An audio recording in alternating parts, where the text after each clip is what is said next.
Oh, Eagles preseason week 2. Oh, Jason Martinez. Boy, I'll tell you, we got a pepper pot Eagles squad show right after this. Fly, Eagles, fly. It's the Eagles Squad, sponsored by Game Time.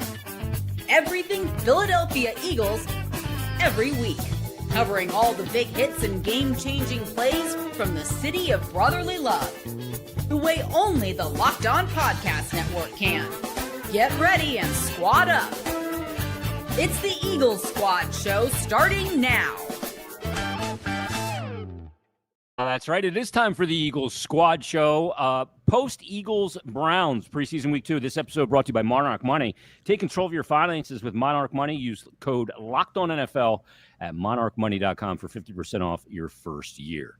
It is Jason Martinez. It is Harry Mays. We are just so pleased to break down what is just pristine, polished football.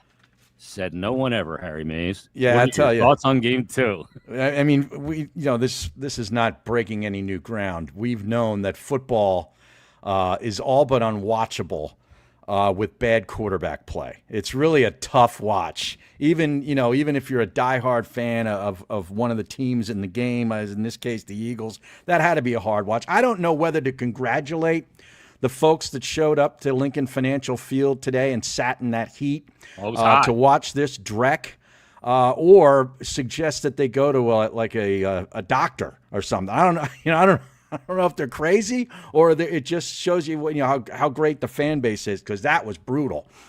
And it was hot too, yeah. Or not for Andrew Makuba, I don't think the Eagles would have scored a point. Yeah. I mean, that guy, that's the one thing you come away from. Like last week, it was Tanner McKee. You had the Tanner McKee game, and you also saw this guy, Darius Cooper, who I didn't even know was on the roster, make a bunch of plays from Tarleton State. And this week, you get Andrew Makuba, who basically was I mean, you talk about finding the ball, and we talked about this. I know they mentioned it on the broadcast several times, Ross Tucker and Scott Graham. But when they picked him in the draft out of Texas, that was his thing. Like, he's around the ball. Right? Like, that's, you heard Nick Sirianni say that's what the tape told us, when he was in college, whether it be Texas or Clemson. I think he was there before Texas. Correct. He's always around the ball, and there are certain players that are just like that. And today you saw it. That was pretty exciting. I mean, the play he made for the interception, which ended up being a pick six, was a great play. I mean, this guy's a rookie playing in his first game in the NFL. And I know it's preseason, but he made a terrific play. And then he's up around the line of scrimmage, which I thought was pretty cool, because he's not the biggest dude. I mean, he's kind of slight. He's a lean kind of like safety, and he's up there at the ball, sticking his nose in there, and he gets a fumble recovery. And both that drive ended up turning into points. Kyle McCord with a touchdown pass. But man, that was the bright spot. You also saw Jahad Campbell in the first couple of series. He got a sack on a blitz. Like, we didn't think Vic Fangio blitzes. Yeah. And here he is. I don't know if Jahad did that on his own, if he went rogue or what. But, man, it was pretty cool, because he busted in there and made a really nice play. So there were some things that you can come out of. This Jacorian Bennett, to me, in very limited space, looks like the third cornerback to me. He does. And they said he's a little bit behind picking up Vic Fangio's defense. Yeah. But I mean, like, you go back and you can look at, the plays that he makes in this game. You look at the interception, you just talked about it, right? Yeah. And he splits two receivers. Like, he just sneaks in behind the two and splits the middle of them to pick the ball off and take it to the house. Yeah. And then the other one, you can look at both of the plays, Harry, that he makes in this game, and you go, well, they're kind of lucky. He's just in the right spot at the right time. But when a guy repeatedly does that, and he's always seems to be in the right spot, that's an instinctual player. It is. Yeah. He had 5 interceptions. Yeah. He had 5 interceptions his final year at Texas. Yeah. And made some in some really big games against some really big opponents. But yeah, I mean, and Ross Tucker pointed out that it was a mistake on Cleveland's part to have two of those receivers right next to one another, and that is true. Somebody did something wrong. I don't know if it was the tight end or the wide receiver. Probably the tight end, because he split right in between the tight end and the wide receiver, and just comes out with the ball and he just jets to the end zone. It was that was cool. It was a cool play. And the thing that's cool about it, too, is you mentioned this is like him getting his first taste. Yeah. But there's also a lot of chatter around that position and about him, because Howie Roseman's done really well in the second round last couple of years, really well. And they're looking at him and, you lose Slay and you're looking at Makuba and you're going, what do we have here in this guy? Is he going to be able to hold up in the NFL at his size playing that position? Or is he going to be a guy that's going to be around the ball and you're just going to constantly go, there he is again in the right spot at the right time, just instinctual player. So he's got to know that there's, some pressure and some questions. And you get really short on preseason and putting stuff on tape real fast in the NFL.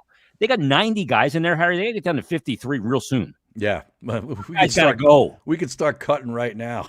Watching that second half, that was just brutal. But anyway, like Makuba, he was behind because he got hurt, early in camp, and he banged up his shoulder and wasn't getting the reps, and I don't know how much. I don't even know if he played at all. Did he play at all? He didn't play last week. He didn't play at all. No, because this was his debut. So that was really something, man. I tell you. The coaching staff has to be going, man, that was so good. Thank God he showed well. Thank God he showed up. Yeah. So, that, and then we were talking about Jacorian Bennett. I mean, what'd you think of him? He's got speed. He stays with receivers, and he's got long arms, man. That guy can make pass. He has a lot of pass defenses when he was with the Raiders last year, and you can see why, because he could stay with anybody. He runs almost like a 4.29 or something, 4.3 40, and with those long arms, he's going to get his hands on a lot of balls. So if you're trying to build a corner, you go, okay, I need blazing speed, a guy that can rotate the hips and really long arms. Yeah. What's he lacking? Short memory. Short memory. Yeah. That's the mental side of it. Yeah. And you wonder, where's he lacking that he's even available or he hasn't been, because he's got the measurables are like you just said, they're perfect. But does he just not read plays that well? I don't know. It was weird because, Pete Carroll just came in there and took over that Raiders team. And, you think of those defenses he had in Seattle. He had a great defensive backfield, like the Legion of Boom or whatever they called those guys, the big corners and safeties that they had. So maybe he just didn't fit that profile that Pete Carroll likes. I don't know. But, credit for Howie for getting him because he looks like he might be the guy. Yeah, did you see? I was a little surprised at first to see Jacorian Bennett in the game in the fourth quarter. But then when Ross Tucker says it, he's really behind. These are really important snaps, and I'm going, he's right. This guy just needs to get more looks and get some feel out there of what it feels like to be in this system and to read and react. He is behind because they picked him up in the trade, and he wasn't in from day one. So that is important.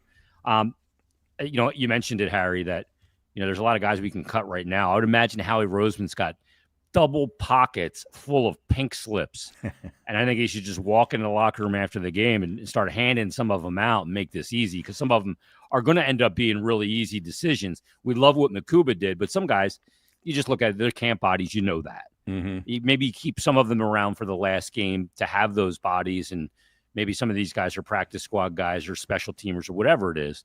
But they got to thin this herd a little bit because you only got one more game to go. Thank goodness. Yeah, I know. Boy, I'm looking forward to that Jets game on a Friday night. What would you rather be doing than watching the third preseason game on a Friday night in August? And it's the Jets. Oh. The only good thing about that game when we do the show is that it'll be over. It'll be over. Exactly right. Yeah, just counting down the days here. Yeah, obviously – we don't get the tape. We can't go back and look at the game on tape to really isolate what, Adoree Jackson or Keely Ringo did or didn't do. I mean, I saw Adoree Jackson make a couple of tackles, but he also, had a couple of passes caught, under his watch. Ringo didn't do anything for me. He got kind of turned around in coverage on the 1-3 and 2 play to thrash that went for 19 yards. He was in on that play. And didn't make it. So, I can't sit here and pick those guys apart because you'd need the tape to do it. But neither one of those guys has done anything really in these two games to really stand out in a positive manner. That I will say. The thing is, though, is how do you evaluate it? It's the entire defensive line is backups. And I know like some of these guys are going to get pressed into duty at times this year, but they'll also be beside starters when they do it. Mm-hmm. And without pressure in the NFL, how do you? It's really hard to evaluate. I wonder how they go about that evaluation process. Yeah, I don't know. I guess it's just what they look like in coverage. Are they in the right position? Are they making the right reads? Yeah, exactly. I think that would probably have to do it. But you make a really good point because there was very little pressure coming from this Eagles defensive front in that game. I know Ojulari had a sack on a 3rd and 3. He came around the edge pretty quick. Swiped his hands right out of the way. Yeah, that was good to see that. But other than that, there really wasn't. And we mentioned the Jihad Campbell blitz early in the game. There really wasn't a whole lot of pressure being generated by those guys. So that was something that kind of stood out. I'm sure Vic Fangio would have loved to have seen a few more guys in the backfield in those first 2 quarters. Yeah, just to creating it on their own without scheming to it. Yeah. Because you look at Cleveland, they're not playing their best guys the entire game either. No, they're 6 quarterbacks deep. Oh, I know that was unbelievable. And Dylan Gabriel, was a guy when they drafted him. I kind of questioned, like, what are they doing? Because then they took Shedeur Sanders a couple rounds later. Yeah, I don't know. I forget if they took Dylan Gabriel in the 3rd round, maybe. But he's really undersized. He's like 5'10" and a half, on a stretch board. I mean, he's not big, and he's not super fast. He's not like Kyler Murray. Yeah, he was a 3rd round pick. But man, he gets rid of the ball quickly. He was getting the ball out of his hands against the Eagles. So that's another thing why it didn't look like they were getting any pressure, because he was just getting the ball out of his hands very, very quickly on those first couple drives, and they moved the football on him. Man, you looked at halftime, right? The halftime numbers, the second half was totally unwatchable, but the halftime numbers, I wrote it down here. The Eagles had, I think, now where is it? Doggone it. They had like 30 yards of offense or something. Yeah, and Cleveland went up and down the field. The difference was, the interception that Makuba makes. Yep. And look, Gabriel's not going to like seeing that on film. And his half-hearted attempt at a tackle. Oh, yeah. Well, that was a business decision. He was headed to the sideline, and he's just like, yeah, all right, see ya. Yeah, this dude's got way too much speed. He might be undersized, but I'm not getting in front of it. Exactly. The Eagles had 38 yards at halftime. At halftime. 17 plays is all they ran. Wow. And had 38 yards. They had 5 first downs in the first half, but were +2 in the turnover category, and that's really what was making the difference there. Cleveland had 194 yards and was 6 of 8 on 3rd down, and they were running the ball pretty well too, a little over 4 yards a clip. Yeah, so Vic Fangio is going to get into some rear ends this week in practice. I can guarantee you that. I don't mind that, because I don't either. I want him to get up people's rear ends about everything and tighten it up. Yeah, get before the regular season, get it all tightened up. Don't have these guys coming in there feeling all chesty. I don't think he lets them, despite what happens, no matter if they're successful in preseason or not. He's not going to let his group get all inflated and chesty going into a season. He finds a way. I wrote this down too. After they talked to Nick Sirianni after the halftime was over, and he's coming back to the field, he made, and I saw him jot it down on his little note card when it happened. It was Matt Pryor was offside, like jumped early, right? He brought it up. And they had it was 3rd and goal at the 4, and then it moved it to 3rd and goal at the 9, and they eventually scored. That was the Smith catch on the slant. But he wrote it down, and he mentioned it to Spuds in the interview. So I'm like, I love this, because that just goes to show you where the detail of this, like, he's going to climb in Matt Pryor's kitchen because of that. And it's like they're looking for any reason to get in your ding grill. Somebody. And it goes to show you that things are pretty good with this team, with the starting unit. When you're gonna go after Matt Pryor. And he's like, I got one. Let me write this down in my little notepad. I thought that was great, though. Yeah, but you're right. It shows you the detail, because the difference in a regular season game may be a field goal attempt or a touchdown, right? And look, even they play 17, whatever. It could be catastrophic to getting home. Like, something that small can be very big. All right, speaking of big, let's go to the big man now. He is on the road. Wait, Harry. I said after the first segment. What is he doing here? All right, let's take our break. We'll come back. You want to take the break now? Show him. He's there. Take the break. Yeah. All right, we'll be back. We'll take our first break. Harry's going to tell you about Monarch Money. It is the Eagles Squad Show, sponsored by Game Time. All right, I got to tell you about Monarch Money, Jason, because most people can't name all their financial accounts or even what they're worth. So whether it's a 401k, your properties or investments, and when you don't have the full picture, you can end up leaving a lot of money on the table. That's why there's Monarch Money. It's an all-in-one personal finance tool that's going to bring you your entire financial life together in one clean, easy-to-use interface right on your laptop or on your phone. Monarch does the heavy lifting for you, too. You can link all your accounts in minutes, see clear data visuals, get smart categorization of all your spending, and finally feel in control of your money. That's a good feeling without ever touching a spreadsheet, too. So, do you have any subscriptions that you forgot you're paying for? I know I got a lot of apps, these golf apps on my phone, and I forget about them. And next thing you know, they renew, and I'm paying for them again and again. Well, Monarch Money tells me all that stuff, and I can say, you know what, I don't use that anymore. See you later.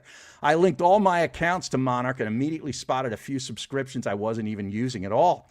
And I canceled them, saving me money every month. Does it help with budgeting for a couple, for you and your significant other, or for independent goals, you ask? Well, yes, it does. Monarch makes it simple to review your finances with your partner. You can all see both see all the budgeting, the goals, and spending activity all in one place. So don't let financial opportunities slip through the cracks. Use code LOCKEDONNFL. That's LOCKEDONNFL at monarchmoney.com. in your browser for half off the first year. That's Locked On NFL at monarchmoney.com. That's 50% off your first year. All right, let's bring him in now, Harry. He is eagled up. Look at a shirt, Kelly Green. Oh, damn right. Yeah. Wings are fire. It's Marc Farzetta. What's going on, man?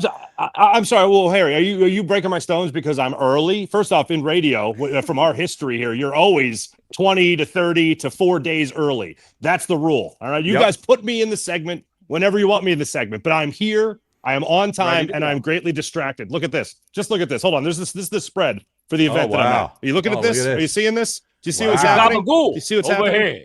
That is literally. Well, now tell the people where you are. Tell the people where you are, Marc. I am, unfortunately, I couldn't do the postcast with you guys tonight. I can't do the Phillies tonight because I am hosting Jason Kelsey's Brumate commercial and short film at the amazing Colonial Theater in Phoenixville, Pennsylvania. So that's where I'm at right now. We have hundreds of people outside just having themselves a good time. Jason and I are going to take the stage a little bit later tonight, do a Q&A, get the crowd all riled up, and we're going to watch this Brumate later on tonight. Oh, so you're not going to watch the preseason game number 2, huh? You're going to. Let me tell you, I really loved the first quarter and a half I watched of this game. It was so amazing. Harry, I was thinking of you, my friend. I was thinking about Azeez Ojulari. I was thinking about Andrew Makuba just picking off and picking up fumbles left and right. I was impressed with what I saw, man. I don't know about you, but I bet the first quarter over under didn't hit, unfortunately. You bet the first quarter over under? First of all, I had a radio partner that never showed up early. He showed up about a segment late most of the time. Oh, yeah. I got zipped and he didn't. What a joke, Bo. Anyway, I had to get that in. Should I go back to the gabagool? Show me the gabagool again. Gabagool. You want to see? Okay, here we go. One more time from our friends here. There it is. Look at that. Nice. Silvio right Dante there. Right there. Nice. That theater, that's where Phoenixville was, where they had the Blob. They filmed the Blob out there. What, the old movie, The Blob, Harry? Yeah. Is that right? That's good Blob knowledge. Yeah. That's good Blob knowledge. I lived out there for a couple I saw your years. plaque. I saw your plaque. Yeah, they have it right there. It's amazing. It's beautiful. Do they have like Harry's hands into the concrete next to a Tito's bottle, Harry? Yeah. The Harry's block of fame. It's right there. You can't even walk it. It's just a step. It's not even a walk. It's a step. That's all it is. The step of pours fame. a little Tito's out for Harry. I've actually started to joke that they filmed the Blob here because literally everything says that.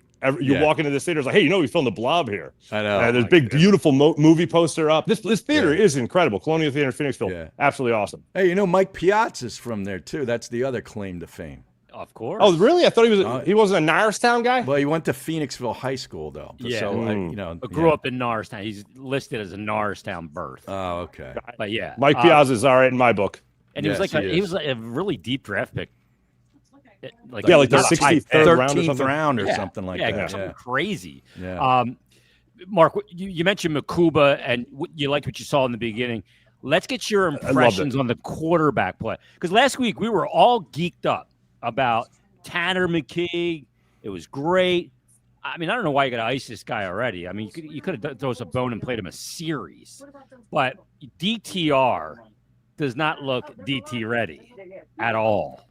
No. And I was very skeptical when the Eagles acquired him. Well, not so much when they acquired him, but then when they went ahead and drafted Kyle McCord, because usually, and we talked about Scott Loeffler, the Eagles' new quarterbacks coach, earlier in the week, you don't draft a quarterback that a quarterback coach already has a history with if you're looking for anyone else to be a third-string quarterback. So DTR, I thought it was always going to be the odd man out. But then seeing the way Kyle McCord play, seeing the slant route to Aeneas Smith, which was perfectly, it was just a perfect pass, that was phenomenal. And I thought that Loeffler's relationship with McCord gave McCord more of the inside track to actually make this team. It would just be a matter of, hey, the opportunity's in front of you, take advantage of it. And I think you saw exactly that today with him taking advantage and DTR not so much. Yeah, DTR was out there with Loeffler at 9 o'clock this morning, running through the opening sequence and everything. Mm-hmm. Yeah, it's great. And the other thing is that it looked like a deer in the headlights when he ran it.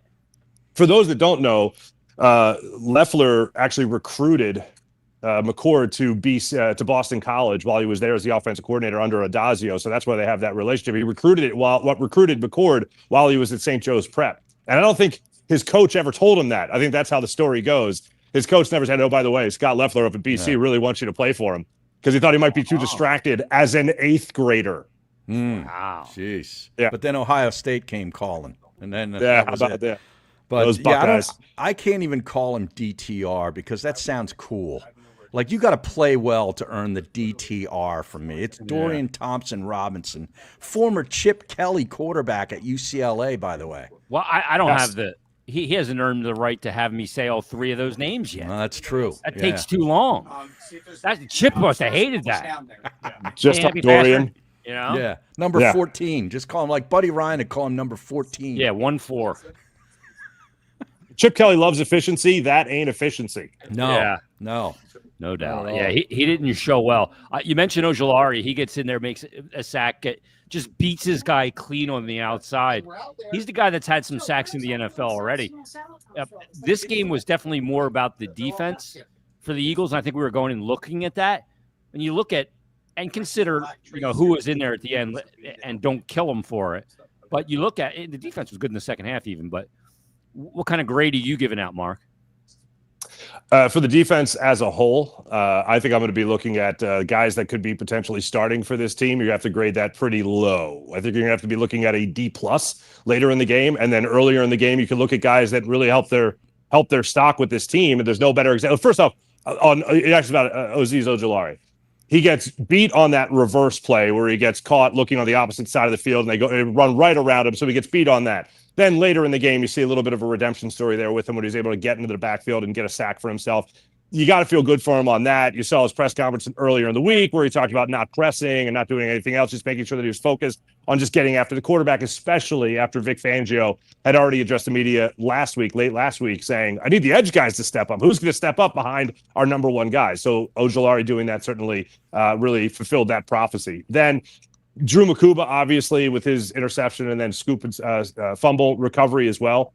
I mean, the thing I loved about that particular play was you saw two receivers there for the Browns just completely give up on the play as their quarterback is scrambling for his life. Meanwhile, Makuba does not take his foot off the pedal, and he just keeps going, is able to split the two wide receivers, turn into the wide receiver himself, and then take it the rest of the way. So I love the no quit, no die attitude from Drew Makuba on that play. Yeah, and how about Jahad Campbell sacked on a blitz early in the game? Do you think he just went rogue there, or was that a called blitz? Because Fangio doesn't like the blitz. Was that on third down, or was that a second down that set up a third and long? I can't remember. I forget. Yeah, but they weren't great on third down today, especially earlier in the game. But I thought it was great. People are asking, like, can he step in and be Nakobe Dean? I'm looking for a guy to step in and be Hassan Reddick still in a defense that's not going to blitz much. I still very much want that old role of predator, as it was once referred to years ago. I want that guy always hunting. Connor Barwin was that type of guy for this Eagles defense. I want that guy. You're not exactly sure where he's playing. So seeing that from him, another great step-up role for him today. Hearing Zach Bond go on and on this week about how he is so committed to the film, so committed to the tape, so committed to the playbook for a young guy, it really puts him on another level. It puts him on the level that you want a first-round draft pick to be. What'd you think of Jacorian Bennett? I thought he looked half decent.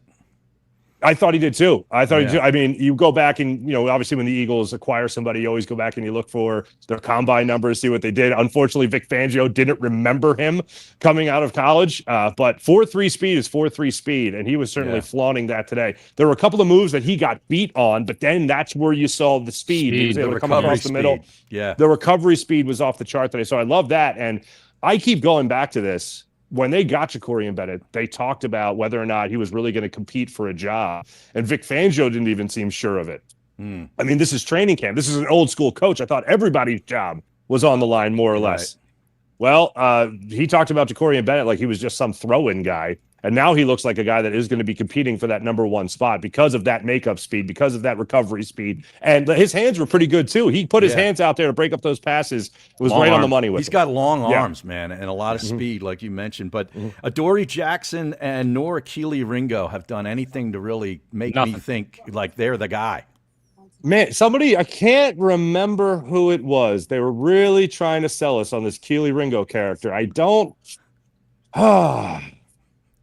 Oh, yeah. Is Louis going to join us? So hopefully. Did you send him the link as well? I don't know. Yeah, he likes Ringo, and he probably still does. He's going to die on that hill, I think. You might want to find a new hill. Yeah. I'll say this. Adoree Jackson, the one thing I saw from him today, he looked a little bit more physical. But that was about, I mean, I don't want, if I could say one nice thing, that would be it. That one guy jumped out that was a little bit more physical than I noticed in the first game. He gives a lot of cushion, doesn't he? Like I know Ross really Tucker pointed this out. Man, he's 8-10 yards behind receivers. Yeah, I found that if you remember last year, one of the things that we barely talked about after the bye week was, if you remember that Buccaneers game before the bye week, everyone, myself included, you guys, everyone was talking about this. The cushion that Darius Slay was giving, the cushion that even Quinyon Mitchell was giving. Yep. There was way too much respect to anybody. So Vic Fangio, after that game, got asked about the cushion, and he said he leaves it up to his players. He'll trust his players to do whatever they feel they need to do to make the stop. Well, that's dumb. I love Vic Fangio, but that's just dumb, especially if you're, a first and goal from the 5 situation. You don't give up that cushion. So what I noticed was after that, now we talked all about Saquon Barkley. We talked all about Jalen Hurts not turning the football over anymore. But one thing we didn't talk about was it seemed like it was rarely ever an option for the corners to be giving a cushion. It seemed like they were right up on the line of scrimmage more often than not. Not necessarily press coverage where they're really physical, but at least up there, maybe giving 3-4 feet, but certainly not, 7 to 10 to 15 or anything like that. So I wonder if that was mandated. And then I wonder right now if Vic Fangio is trying to test those players by having them say, hey, whatever you need to do to make the stop, put yourself in the best position. You're trying to win this job. This is your opportunity. Try to take advantage of it. And so far, unfortunately, it hasn't worked out. Yeah, I mean, when you're going against Chase last week, that's different, right? Like, he's going to get his against everybody.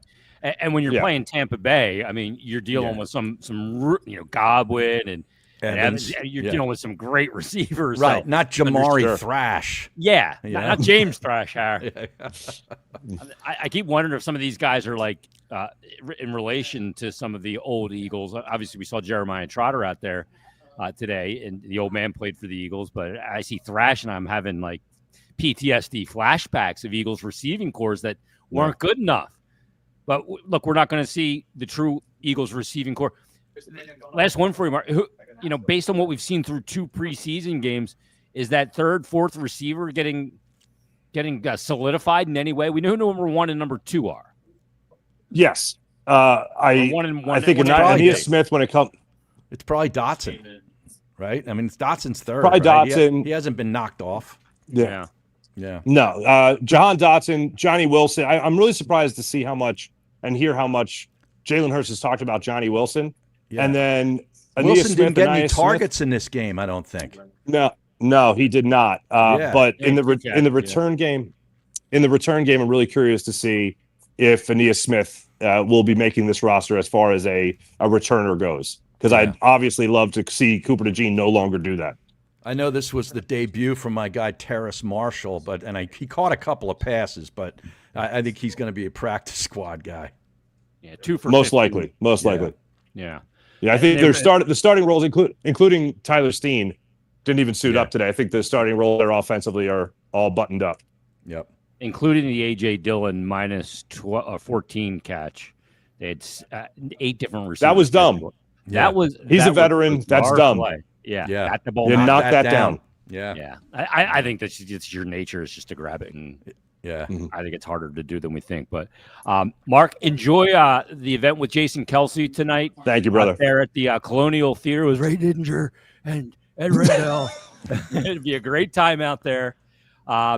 Show us one more time the gabagool. Oh my God. We got to see that. We got to get a parting shot. It's like B-roll of that gabagool over here. Well. That's it. Yeah. Now, Drink that in. Yes. Can people still get tickets to this event, Mark, or is it sold out? Can people? Absolutely not. Absolutely not. Sold out, brother. Sold out. Not happening. Not happening. Wow. There will be the what? There will be the party. Yeah, there'll be the party at the Harry Mays block, though, right down the street here. There you go. Right outside. That's the after plaque. party down there with Nice. H. Nice. Mark, good stuff. Enjoy the night, man. Great stuff. Always a pleasure, boys. Take it easy. There he is. Mark Farzetta. Out in Phoenixville. Out in Phoenixville at the Colonial Theater. That'd be a good event tonight. Yeah. And you know that it's going to be sold out, and it'll be a good time there tonight. I'm surprised that Jason Kelsey booked that on the day of an Eagles preseason game. He's usually down in the parking lot doing beer funnels at this point. Well, he knows it's the preseason, man. Like after the first game, it's just like no starters. Well, like the first game used to be the worst because none of the starters. And the third, it was always the third night. When they played 4 games. The third game was the big dress rehearsal. Was that the big Sammy Sleeves game? Was that a third game? Yeah, probably. And then they against traded Green him. Bay, I think it was. Yeah, I think so.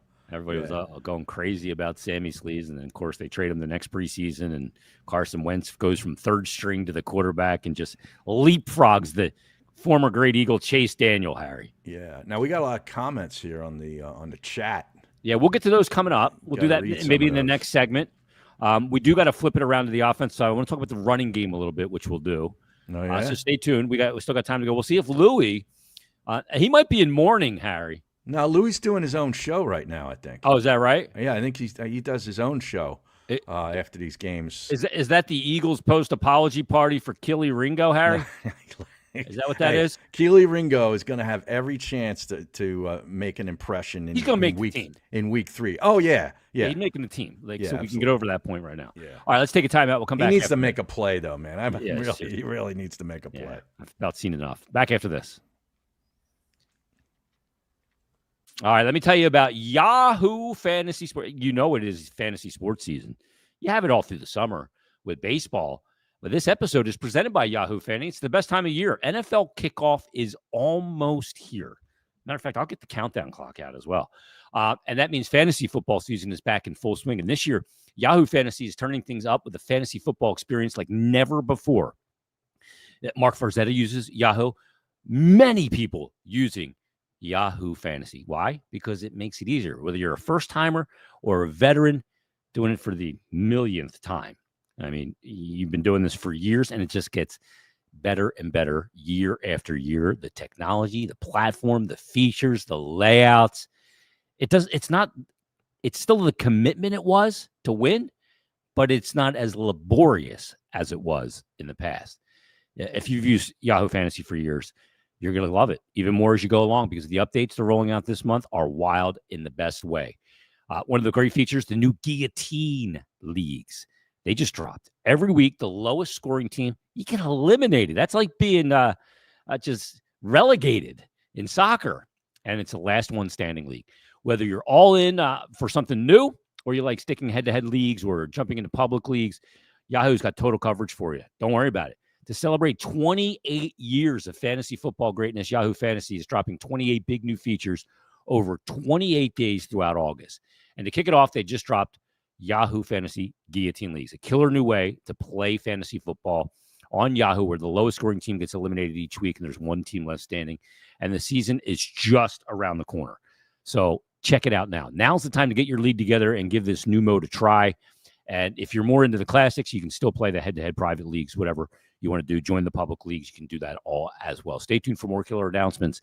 Start playing Yahoo Fantasy Football now at yahoofantasy.com/LockedOnNFL. All right, Harry. Before we get to some comments, let's flip it around to the offensive side of the ball. Let's flip it to the running game. What'd you see out of the running game? We saw A.J. Dillon start out the game today. Yeah, not much. Yeah, there wasn't much. Frankly, there just wasn't much offensively, period, end of sentence. There was no offense. I gave it those numbers. At halftime, they had 38 yards of offense, 38 total yards. Yeah, and they were winning the game 13-12. Yeah, which usually was the offense will crazy lead the show, right? And we certainly did last week.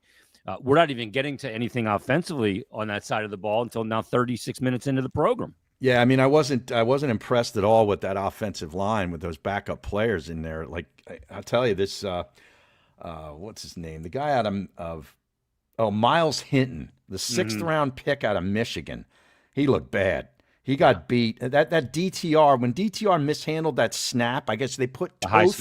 They moved Toth from guard over to center, and he fired one back there at DTR. I'll call him DTR for this one. And he mishandled it, kind of bounced off his hands. He waits and gets it back. And by that time, Hinton had just gotten abused by this guy, Okwara, I think his name. And he smashes the quarterback.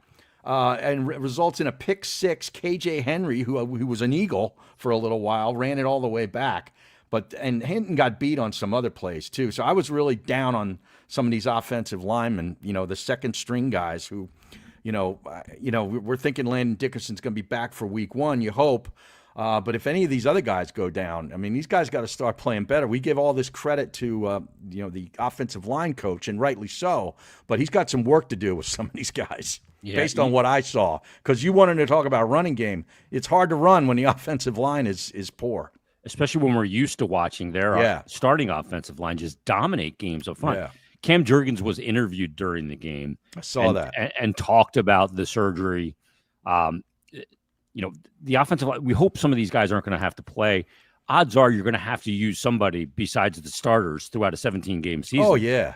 Yeah. I just hope it's not more than one at a time. You'll have an interior guy and you'll have a swing tackle that will get some work. And hopefully that's all it is just some work. Hopefully they're not called in there for, a big stretch of games. Because, what did you think about moving Toth around like in the middle of a game? Well, they just obviously wanted to see Kendall over there at guard, I think. Yeah. I think it was more about that than Toth. Yeah, Jurgens was asked about that too. And you got to change your mentality and how you approach things when you change spots on the O-line. Yeah. But that's a little odd to do that in a game, in the middle of a game, very close to each other. And then the other thing is kind of going back to DTR and then back to McCord. That seemed a little herky-jerky to me, too. Well, there was one series where neither quarterback knew they were in the game. Yeah. There was some confusion on the sideline. So that wasn't planned, I don't think. As to whose series it was. That whole third-string quarterback situation. I know it's not a big deal. Here we are sweating the third-string quarterback. Yeah, I don't have sweat for that. I'm not sweating it, but it's not very good at this point. It's a murky picture. Yeah, and look, it's going to end up being McCord, right? Yeah, we're all kind of in agreement there. It'll be McCord. So. Tanner McKee is not going anywhere. He's not going to get traded. Nothing happened this week to make Howie Roseman go, boy, if Hurts goes down, I can go to this third guy and feel pretty good about it, like he did last year, where he had McKee in that spot. Well, right, and if you have a quarterback, let's say a quarterback goes down for I don't know, New Orleans, Indianapolis. One of the first guys you're going to be calling is Howie Roseman to see, what's Tanner McKee, what's it going to take? What's the price tag? Yeah. And look, you can put Howie to a real test depending how far you're willing to go for one of those teams. But Howie's got to have that consideration of, well, if Hurts goes down, am I going to still be able to win football games? I may need to survive a game or two. I guess the first call would probably be to Atlanta, though, for Kirk Cousins. Yeah, that's the first guy because he's got much more experience. Yeah, he's not the future in Atlanta. They've already moved the other guy already in there, the draft pick. They drafted him high, and I think it's his team. But Kirk Cousins, will find a home at some point when the first quarterback goes down in injury. Yeah, that may save Howie from making the deal. Yeah. I forgot about Cousins. Yeah, that may be the thing that kind of saves him. Now, how about the Zach Baun interview? Did you see that? I did. He had the towel over his head, right? Mm-hmm. So, it was hot down there today. You got to have the towel. Saving the dome from the heat, right? Yeah. And then Nakobe Dean, this is becoming a thing now. Landon Dickerson started something with the photo bombing when he was eating the Uncrustables. And now you had Nakobe Dean sort of standing in the wings with double Gatorades.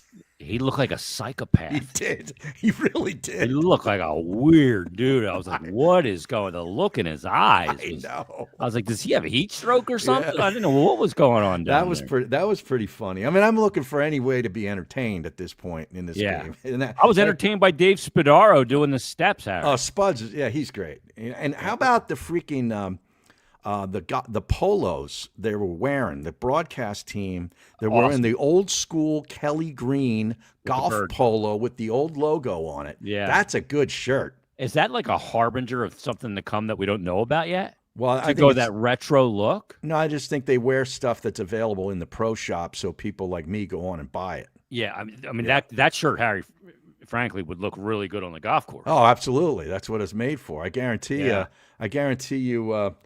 A bunch of those guys will play golf in those shirts. Ross Tucker, he plays some golf, doesn't he? Yeah. Scott Graham plays a little golf. Scotty Graham teed up a little pre-broadcast research fact at one point about how many quarterbacks the Browns have had since they came back into the NFL in, 1999? 1999 they came back. And Ross Tucker just swept it aside like an offensive lineman. He did. And then talks about the play. And then I think he felt bad and went back to it. Yeah. 40 different quarterbacks for Cleveland since 99. 40. Yeah. They have 6 on the roster right now. I mean, 3 of them hurt. Deshaun Watson, who people forget about, who got hurt again. Some people wanted here in Philly when he was available. I know. I did plenty of shows on that, making the case for it. Flacco. Mm-hmm. You got Shedeur Sanders. This Dylan Gabriel played a lot tonight. Huntley, who played today, and then Pickett, former Eagle, and he's hurt right now. So you got 6 on the roster right now. That is great. That is nuts. And look, all 6 of them at the health situation that they're looking at may see time as an NFL quarterback. This crazy, or at least dress. Really crazy. It is really bananas there in Cleveland, and successful week when you look at the joint practices. That was good for the Eagles. Yeah. To get out there and hit some different guys. Did you see that they were – who was it that brought the beer, the offensive lineman? I forget which one it was. Was it Landon Dickerson? Landon Dickerson was in that video, and a couple of the Cleveland Browns linemen too. I love that. Hey, we just hosted you guys. We're done the joint. We'll play the game. But drinking an ice cold can of Miller Lite, I think, is what they were drinking. Yeah, and you could see the offensive line. I think there's like a real brotherly bond amongst offense. That's like a union. Those guys all have each other's back. You could see Baldy out there doing that. Oh, yeah, with the pinky hanging off, Harry. Yeah. He holds the bottom of the can with the hanging ham Sammy pinky. Baldy was on Colin Cowherd's show earlier this week. I happened to catch it. Oh, gee. I texted him. Out? I was texting him. Oh, man. So great. Let's take our last break. It's just a blank. We'll take our last break. Then we're going to come back and get to some of the listener comments during the program. This is the Eagles Squad Show post-game Eagles-Browns preseason week number 2. Take the break. We'll come right back.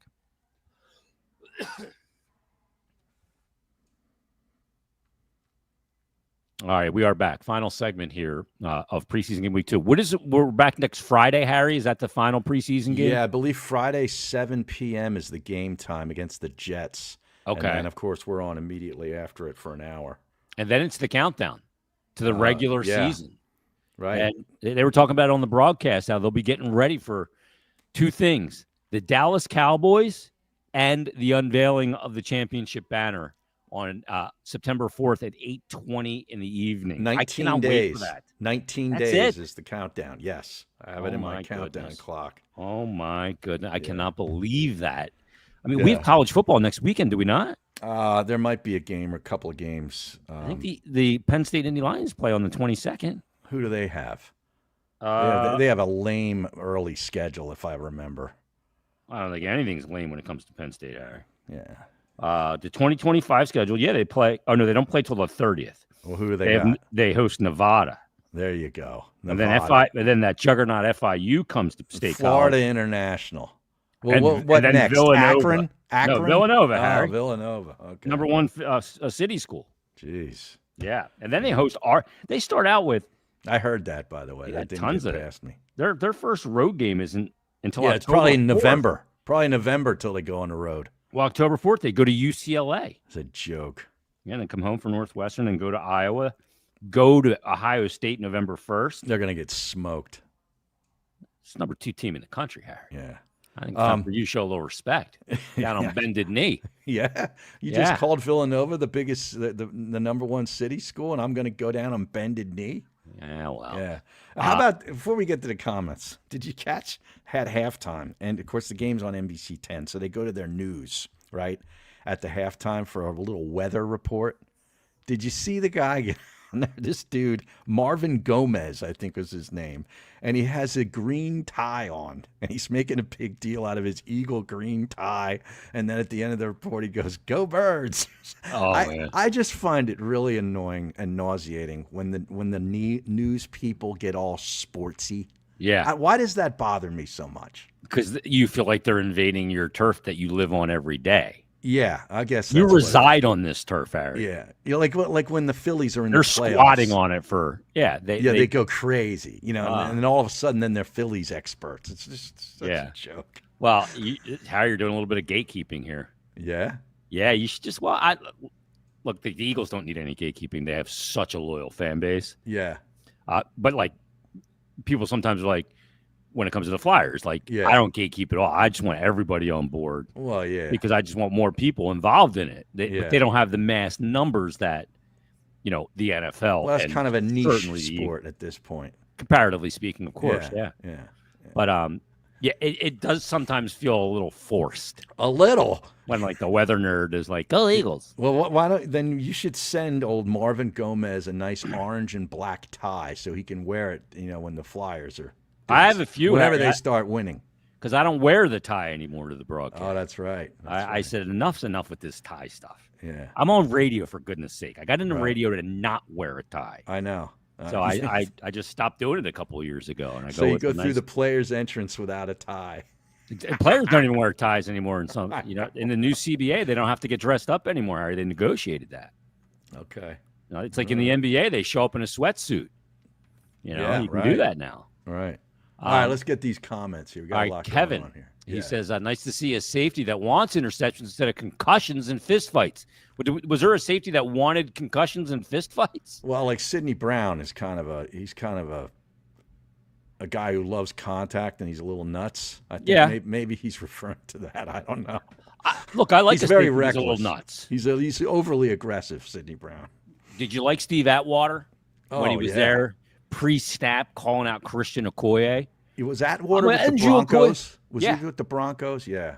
And he's calling out Christian Okoye in the Chiefs' backfield, and then he steps into the hole and knocks Okoye back 7 yards. Okoye was never the same after the hit. Right. Yeah, that finished him. The Nigerian nightmare, Christian Okoye. Right. That was a nightmare for him. Yeah. Yeah. Bad man tackling on D and special team was pretty bad. Want to see that improve? Well, they're just not doing enough of it, even though they're just coming out of joint practices. Yeah, it's going to be sloppy in the beginning. Yeah, it always is, Bam, man. Like September is basically preseason that counts in a lot of ways, man, because a lot of these teams just are not sharp. But the Eagles will be one of the more sharp teams. I can guarantee you that. Yeah, because Nick Sirianni's got that little notepad. Yeah, exactly. Marquette says, I don't put no stock in these games, only the players on the bubble. Yep. I'm good either way with our starters. I feel the same. Yeah, totally. That's 100, Marquette. I'm with you. We watch it because we have to watch it. But I wouldn't be watching that second half if I wasn't doing a post-game show. I would have watched the first half and probably been out. Right?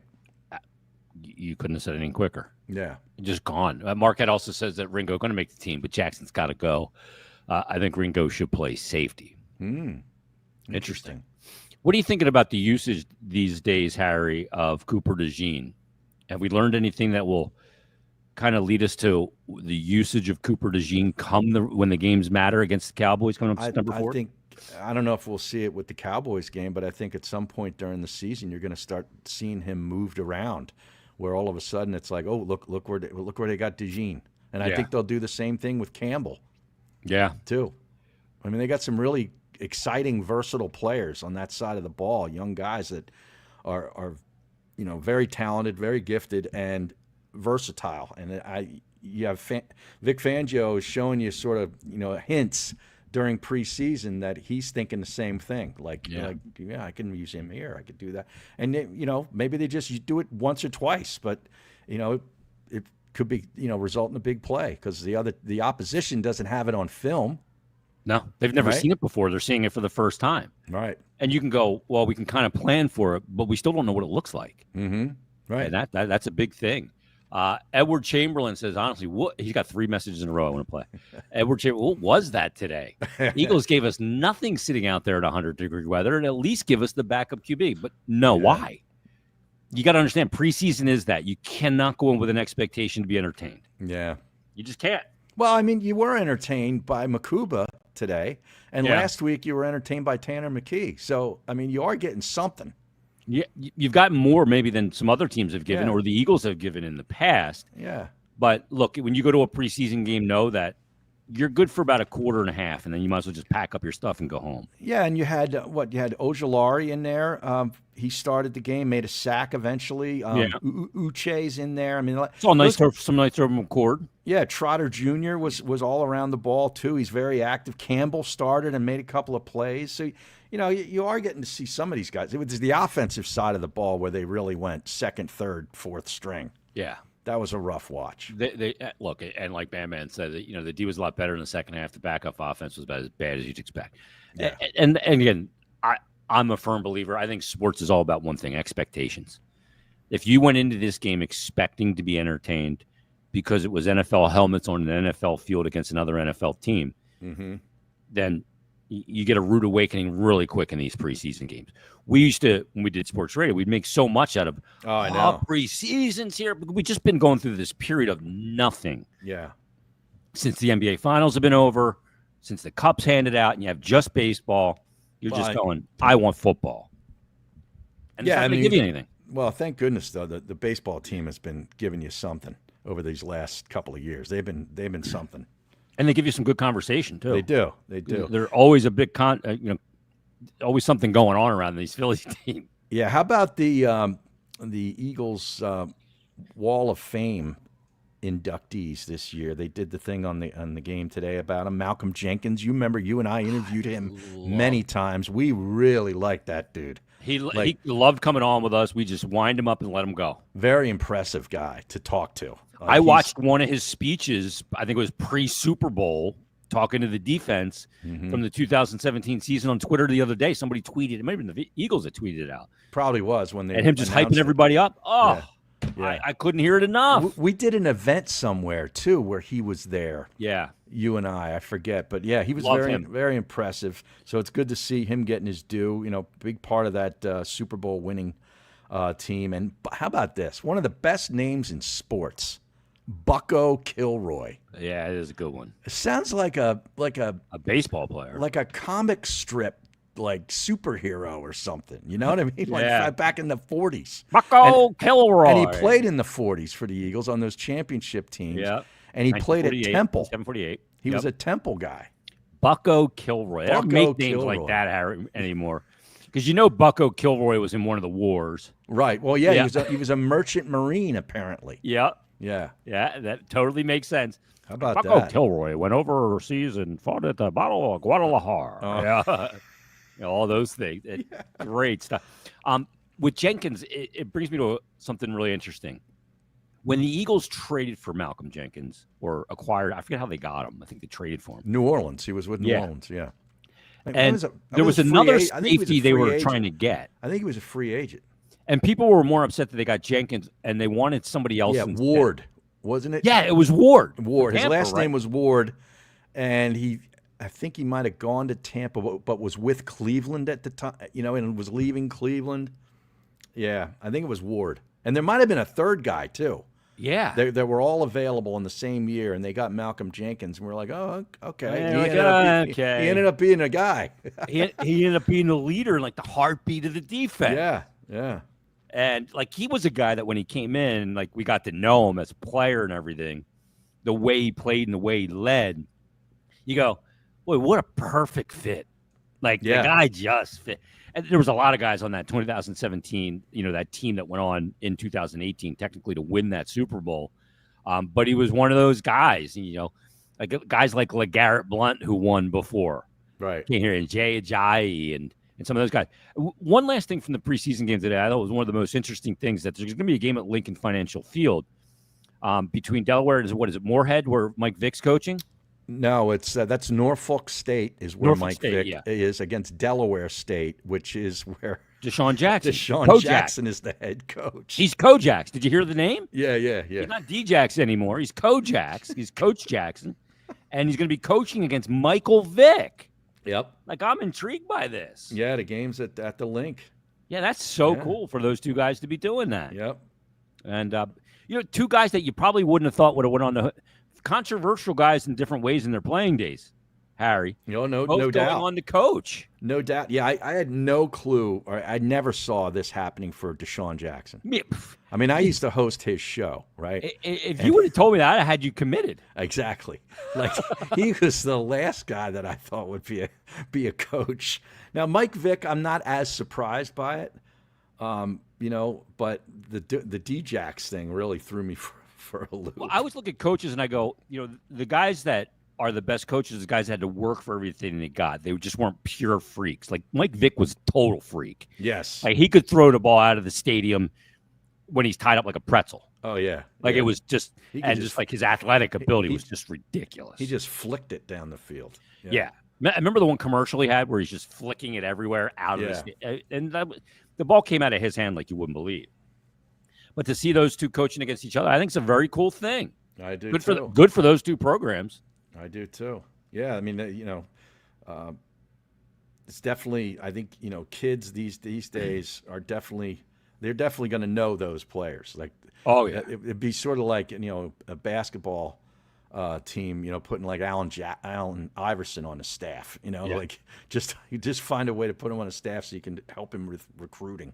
They're also cultural figures, too. Absolutely. Icons. Yeah. Totally agree. It's time to move on from some of these timepieces, as we talked about before the program. Yeah. All right, let's thank everybody for listening. Thanks for watching. Thanks, everybody who commented as well. Make Locked On NFL your first listen, and thanks for making the squad show. We'll be back, I guess. The game's on Friday. We'll do Thursday, right? Yeah, we'll do Thursday, a regular show at noon, and then Friday. We'll do the post on Friday. But going back to that thing with Malcolm Jenkins, it was Jarius Byrd, T.J. Ward, and Dante Whitner were three other safeties that were all available in 2014. It was Byrd that I was thinking of. Byrd and Ward were the two guys that we talked about a lot. Yeah. Wow. Great poll. How about that? Thanks for making Locked On, the Eagle Squad show, your first listen today. NFL fantasy draft season is here. So for your second listen, go find the Locked On Fantasy Football Podcast with hosts Vinny Iyer and Michelle Majuk. Listen every day to prep for your fantasy draft. It should be coming up rather soon, and become the most informed manager so you can take home your league's trophy this season. Find Locked On Fantasy Football on YouTube or wherever you listen to your podcast. So we'll be back Thursday for our Locked On Eagles Squad show. Join us then, and we'll have the final Eagles preseason game broadcast coming up on Friday. Have a great day, everybody.